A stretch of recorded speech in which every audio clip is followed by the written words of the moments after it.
Hi guys, it's April and it's going to be a quick wrap up for me because I've got 3 books to talk about. Now I did do a mid-month wrap up, so I'll link that down below and up above. Otherwise, it's 3 books. But hey, it's 3 books. So right now, as I am filming this, Get Graphic With It has started, and so my day has just been really epically crazy, besides the fact that I put all the Halloween decorations up. With Get Graphic With It, I tried to finish all of the books that I had going on before all of this readathon was supposed to start. Did I succeed?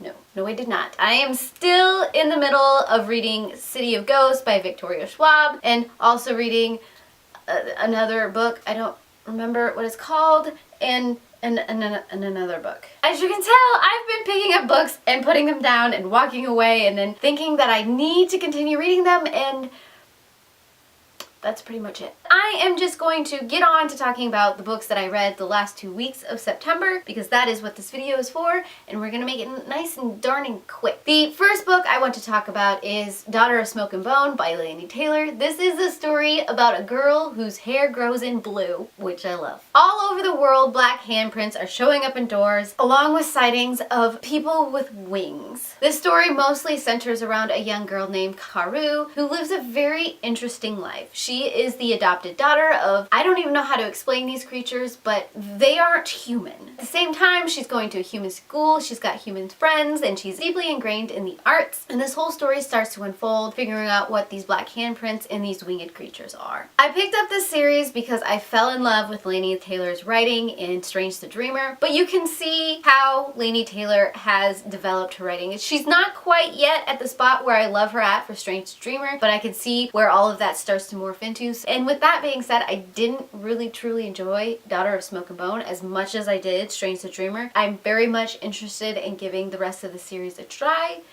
at some point. Next, I picked up the graphic novel Piper, which is a retelling of the Pied Piper, which isn't a very long story. So if you know the story of the Pied Piper, you know what this whole story is going to be. Instead of centering around the Pied Piper, it centers around a young deaf girl who lives in the village that the Pied Piper comes and helps out. I don't think this was the correct format to tell this story. It's hard to understand this young girl's deafness because of the format of the book. You don't really feel how she's struggling to interact with the village and why she's ostracized from everybody. You just don't really feel it because it's hard to portray deafness through a visual media that doesn't necessarily go internal. I do like the story of Pied Piper and I'm very interested in this adaptation of it. However, I think I would have enjoyed it more if it had been more of a written format rather than a graphic format. And last but not least, I picked up the graphic novel adaptation of Redwall. I read a lot of these books growing up, so I was very excited to see a graphic novel adaptation of these books. All of this nostalgia came back as I was reading this graphic novel. I was once more brought back to the Abbey and all of the animal characters that go along with it. And for those of you who haven't heard of Redwall, Redwall is a medieval story set in an abbey called Redwall, but all of the characters are different animals. In this first one, you have the inhabitants of Redwall fighting off these rats. It's great.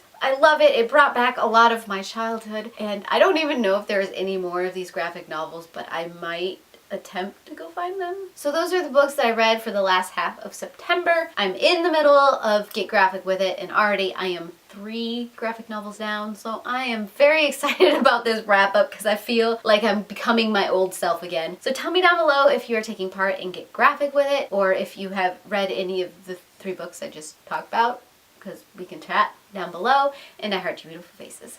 Bye.